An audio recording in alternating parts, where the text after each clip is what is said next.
Central Army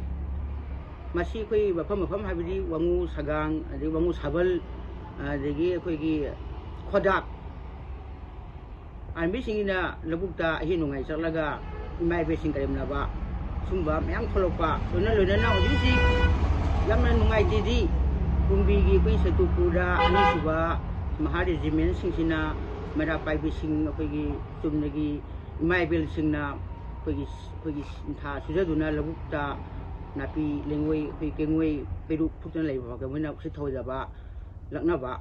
sima koi gi sumba se taba nungai taba di pi bi koi gi je khongam na ba se pam dabrina koi meitai ni pi gi di koi gi chana bi hai ba se leibani na masi pam da na kha koi ninga singara ba police singa koi ki army sing se masi koi koitan tanadana suma thabak to ba roi akoi meitai ni pi da bathong to thabak to ba roi hai ba se kan khram na ba degi polisi akan ba hai ba di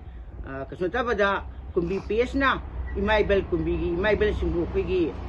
kano FR padana kokharpi ba police ma ko yaning de asugum FR ba mai thabak se ngasi mak athuba matamda manipur lengang na amadi masu paliba koi gi jurisdiction kumbi gi police na makhoi athuba kathat piu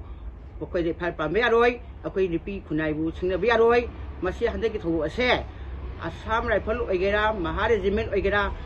Central Police na Army na maitai nipida koi usik thawai thok tawase hande ki na ahan mani asuk sahi lisang chitna lakpa sida asum thong chathade masi ngasi lengang na asigum masi koi munna khalaga nipi samaj bu Manipur se government na state koi Central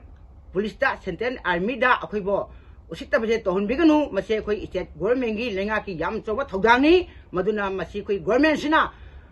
imai benda asumba koi FR pamma yaroi haiba se salai guptegi koi atum wafam thamjari aigumba FR se kagap taradi akoina makhan nakha kaya kungje sanga nabi salai koi pandam thamjari hoji mase thoi base atayam denate akoi gi state government na